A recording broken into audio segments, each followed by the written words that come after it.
Welcome to EPG Pathshala. I am Dr. Eraj Bharucha. I am Director of Bharati Vidyapith Institute of Environment Education and Research in Pune.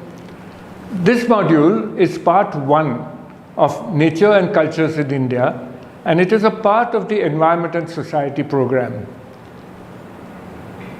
The learning objectives of this module are to understand what is culture, how is culture linked to our environment, how have various historical influences created cultural landscapes out of natural landscapes, what are the regional differences in cultural landscapes of India, and in summary, what is cultural ecology and how is this linked to climate change? Is there a link?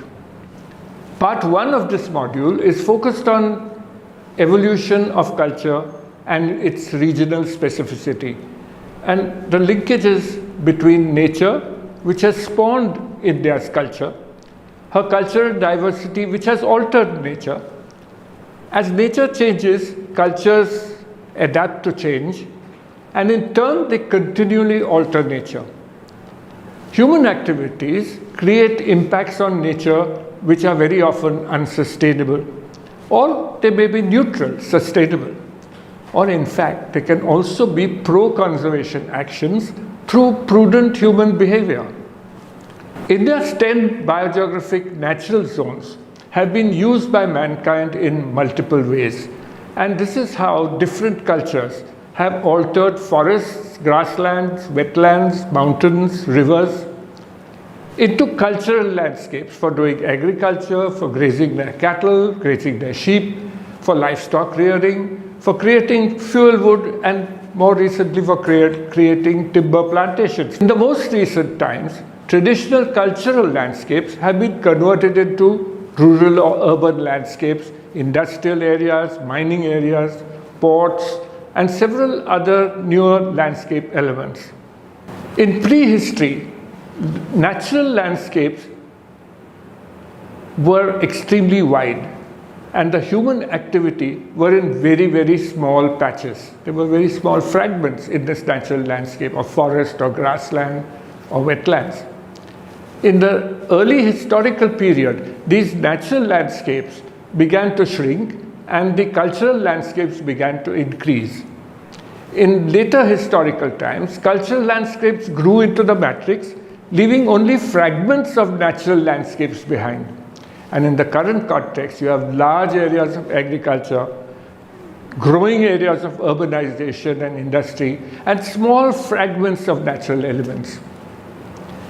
So what constitutes culture? Culture is about how human societies live in their own environments. And culture deals with a vast variety of things. It's about the language we use, our social behavior, the resource patterns that we have, the food habits that we use, the religious belief, and the music, art, and folklore, which we usually associate with what culture means. So it is a lot to do with the types of traditions that we have had which constitute really culture. If we look at the diversity of culture in India, this is enormous. India's cultural patterns are based on our biogeographic regions in which people live and work. They are based also on historical events. They are based on what happened sometimes thousands of years ago and how that changed landscapes, land use, and so on. And India has had great empires that were built, they grew, they expanded, and they disintegrated. India has also seen a large range of invaders who came, and they left triggers on and they triggered off different types of changes in our landscape elements. And so we have a wide regional diversity. This has geographical linkages, it has topographical linkages, it has a wide variety of ecological differences. And this then makes different traditional cultural patterns.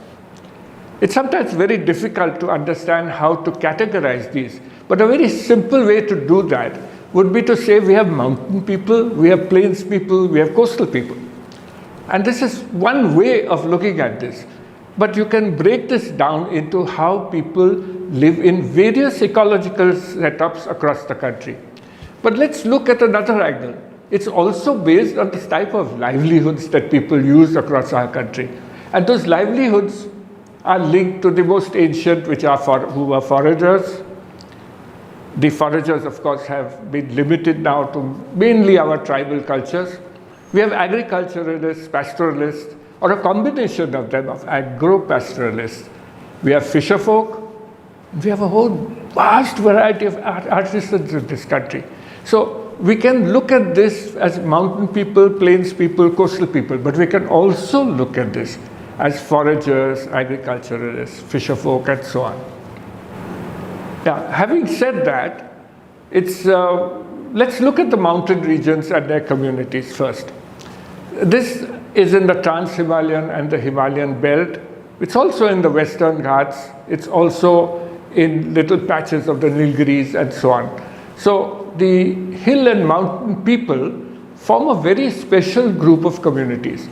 They are primarily pastoralists who migrate up and down. For example, in the Trans-Himalayas, you have the Changpa who move up and down in the Himalayan ranges. We have terrace farmers and livestock herders who are found across the Himalayas from the west to the east.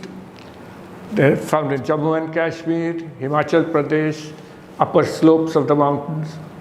In the lower slopes in Uttar Pradesh, Bihar, Sikkim, Assam, the lower slopes of Arunachal in the valleys, we have Bakarwals and Bhutias who are pastoral people. And in the eastern Himalayas, in the northeast states, we have this wide variety of tribal communities, the Adi, the Abor, Apatani, wonderful people, Nishis, Mishmi, Naga, and Garo. And these tribal groups were primarily foragers, but they also practiced traditional agricultural techniques, which we frequently refer to as jhum or shifting cultivation. The Western Ghats is another mountain belt, which is highly biodiverse, very rich in forests, very rich in flora and fauna. And here, the local people have always been expert foragers. They are also agro-pastoralists. They grow paddy, but they are primarily NTFP collectors. And these people have a deep understanding of what there is in the nature around them. Even for their agriculture, they use a very complex tradition of rab cultivation, which means that they lop tree branches, they pile up the dead branches, and they will burn these in about a third or a fifth of their field, along with some cattle dung. And this becomes the nursery for the traditional varieties of rice and other crops which they refer to as nachni and varai. These crops are now very rapidly disappearing.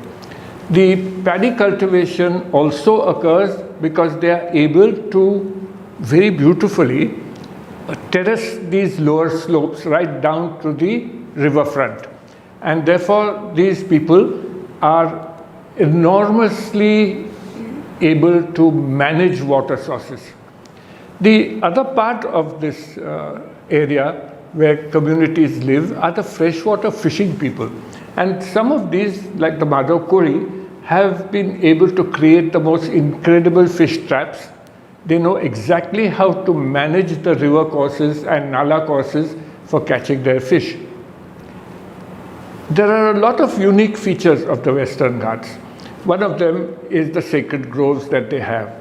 These sacred groves are patches of forest which would be evergreen or semi-evergreen. They are necessarily small. They have a small animistic shrine somewhere, which gradually became a small temple. But today you find that the local people, the local panchayat, have started building roads to go there so that people can come and do puja in a big temple. This is what is gradually destroying these groves. So these culturally distinct communities like the Madhav Kori, the Katkari, who are really tribal people who have all sorts of trapping mechanisms for animals, are from this whole belt of Maharashtra, Goa, Karnataka. As you go south, you have the Kani tribals, and they also are hunter-gatherers. And finally, we have this very interesting community in the Nilgiris called the Todas, who are buffalo herders. And these people are now restricted to a very small number of people living there with their traditional type of pastoralism. The other interesting group of people who are hill people live in the central highlands of India, in the Vindhya and the Satpura ranges. These people are the ancient tribal people of our country, and they originated probably somewhere in the time when the cave people lived in Bhimbetka. They are hunter-gatherers in the early period, but very soon became agriculturalists and pastoralists. And this you can see in the caves of Bhimbetka near, in this whole belt across the central highlands. The cultural tribal communities here are NTFP foragers and agro-pastoral people. And culturally, they are distinct tribal communities: the Kokna, the Bhil, the Gond, the Baigas, the Marias, who live across this belt. And in many cases, there will be villages in which you can get 3 or 4 different tribal communities living in the same village. The Eastern Ghats is a very interesting patch of forested hills. Again, here we have foragers and paddy farmers, and they are culturally distinct communities like Marias, Maria Gonds, Juangs, Santhal. And this is a very fascinating area because many of them are ancient forager communities who are basically were always dependent on hunting. And this is a big problem because these hunter-gatherers had no land. And because they have no land today, they are really at a very, very poor economic status. One finds that if they have no land, they can't go into the forest to collect resources. They cannot go into a protected area or national park or sanctuary. And when they have no ability to go and hunt, they actually have no food to eat. The other part of this whole thinking that these local people have is their sacred groves, which they, even today, they plant new sacred groves so that they can actually venerate their own deity in a sal forest.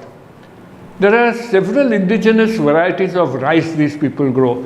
In any village, if you go today, in any village market, you may see 7 to 10 or 12 varieties of rice. And this is wonderful because for each of them, they will tell you this has a specific aroma, this has a specific taste, this has a specific health issue. And they are able to do this. There are cultural conditions there which we still don't know how to clearly handle. For example, some communities practice what is known as Akhand Shikar. And they do this on several times during the year. And a large number of people will go with huge number of nets and bows and arrows and really massacre a lot of wildlife. We need to understand what is the alternative that we can offer them so that this kind of practice, which is extremely damaging to wildlife, can be curtailed. If you look at these mountain people, they are from the highlands of Orissa, Jharkhand, Bihar, West Bengal. And these are all our very rich forest tracts. But these are also the lands on which we can get coal and iron. And this makes this big problem of how do we manage an area so that we get what we need for industry, but they get the lifestyle that they require in the local area. Let's look a little bit at the plains people of India. This is from ancient times, our early city-states in the Indus and Saraswati Valley civilizations. They were primarily farmers, but they were also cattle herders. In North India, we have this huge Aryan influence. They came as cattle herders and turned into settled farmers. In South India, we have this huge Dravidian cultures, again paddy farmers. And they found that irrigation was the way to increase from the limited resources that they had of land into more and more agricultural belts. But they also did very fantastic things. These ancient people built cave monasteries. They had incredible temple architecture across India in different styles. And very interestingly, we were able to get Western influences that came in over a period of time into our own cultural and architectural characteristics. Most people believe that the concept of India is something the British left us. I frankly believe this is not so. If you think of India and Indian empires, then it starts way back with Mauryas and Guptas, who actually had enormous, large empires which stretched way into the West. So we had these enormous empires that were indigenous to our country. We also have the whole differences in art between what we can consider as tribal and non-tribal cultures. And this is something that we need to actually look at in much greater detail. We also had religious influences coming wave after wave. Hinduism, Buddhism, Jainism, the Muslim cultures have changed India in many, many ways and changed culture in many, many ways into this huge diversity of culture that we have. If we look at plains people also, we have to think of the desert people that we have in Rajasthan and Gujarat. These are primarily based on pastoralism, cattle herders, buffalo herders, shepherds, and also camel herders. The camel herders are very interesting because they transported large amount of goods and that they took from India into the West and brought back from the Middle East. The dryland agriculturists of this area, the bajra growers, the jawar growers, they also had wheat and cotton. These are people who now depend increasingly on irrigation systems, and the whole landscape is therefore being changed. This is a bit scary because as climate change comes, we may find that the current type of agriculture we have will not suit new climatic conditions. The semi-arid grassland dependent communities like the Maldaris, for example, have beautiful breeds of cattle. And today the Maldari has spread from the desert out into many wider areas with large herds of cattle. The Deccan Plateau people are primarily bajra and jawar farmers, and they have a dual cropping system, which also means that if one crop fails in a year, the other crop actually supports them. These are people who have traditionally made percolation tanks, and these percolation tanks are also connected to a system of irrigation systems. So these complex water management systems is something that is not new to India. It's something that is very, very old. They also have cattle husbandry, but I think what is we need to understand about the Deccan Plateau people is how the pastoralists, the migrant pastoralists who are known as the Dhangars in Maharashtra, move from the Deccan Plateau, the central arid part of the Deccan Plateau, across the Western Ghats into the coasts of India, coasts of Maharashtra. And here we find that some very interesting interlinkages occur between communities. When the Dhangar migrates with his sheep, he parks the sheep in a farm of a local pastor, of a local agriculturist. And therefore, he keeps those sheep there, and actually the farmer pays him to do that because the sheep dung is then becomes very good fertilizer. So this relationship is sometimes very, very old, and you have communities or small groups of Dhangars who are linked to specific villages of agricultural people. Another interesting group of people are the nomads. You have a very, very different nomadic tribes across all of India. The Pardi, for example, are hunting people, but they also are fantastic at collecting natural resources. They are dependent on NTFP. We have Vaidus who are dependent on a large variety of medicinal products. We have the Nandiwala, who has a super bull which actually foretells your future. And you have lamans and people who used to carry large amount of goods across India. Now, all these people, for them again the problem is that they are landless. And when they are landless, they have problems with landed people wherever they move. The Gangetic Plains people, the food bowl of India. In the west, it is primarily wheat. In the east, it is primarily rice. These are highly dependent again on cattle as fertilizer and for fuel. There are several of these kingdoms which were centered around Delhi hundreds of years ago. And they became the plains people of India. They had Rajput states, and they had states which, when the Muslims came in, took over these states and made large empires. Currently, they are the largest producers of wheat and other cultivars for our country. Altered land use is really a key to understanding cultural ecology of our country. And one of the problems that we need to understand and look at is when climate change happens, we'll have serious implications on how land is used and how land cover changes. The non-timber forest resources that people can collect are foraged from around their villages. And these non-timber forest products are used as consumer items for their own selves, or they are used as productive items. And so we have food products like roots and fruit and a whole lot of medicinal plants that are collected from these forests and are sold in the local market, from which they sometimes reach even pharmaceutical products. So this is what NTFP is used for in different biogeographic regions of India.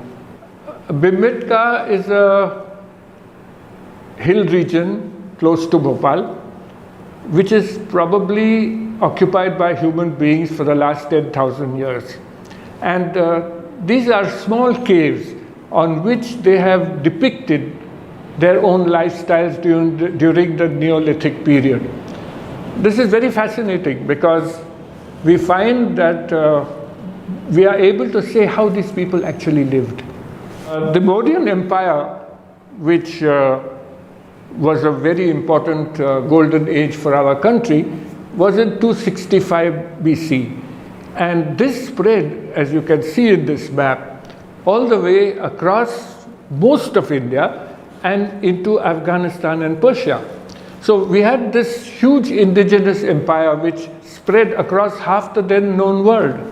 The Gupta Empire between 280 to 550 AD spread again across a large part of the then known cultural world, which was again an area which had enormous culture of its own. This species of deer that you see here is the Central Highland Barasingha, which is found only in this belt and nowhere else. It is a unique species found in Kanha, which had nearly disappeared, and with good management, this has now grown into a larger population. These are the Bishnoi people. They have got traditions through which they have culturally looked after their khejdi trees and all the blackbuck and chinkara which come around their villages. They don't even mind if some of their crop is damaged, and they will look after these with great enthusiasm. This is the blackbuck of the semi-arid plains of India, the Deccan Plateau, the semi-arid regions of Rajasthan, which once occurred in huge herds, as you see here.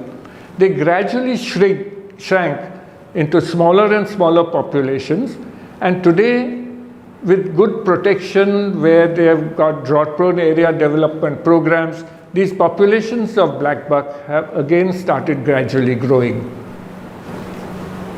This is the rare black-necked crane which you find in Ladakh. There are very few birds now, and they occur in the wetlands which are very specific to their habitat. These large fishing trawlers are now damaging our fish resources extensively, and we have to find ways of sustainably managing our fish resources. The lowest hill slopes of the Himalayas have been traditionally used by local people through this kind of terracing, and the way in which this is done is highly complex because it also requires a very good water distribution system. Traditional fisher folk have had various ways of catching fish, and today the trawlers which we see can catch very, very large numbers of very large fish from even deeper waters. Toda people, who are basically buffalo herders, also have various other very interesting traditions. They are experts at embroidery and making articles out of local produce.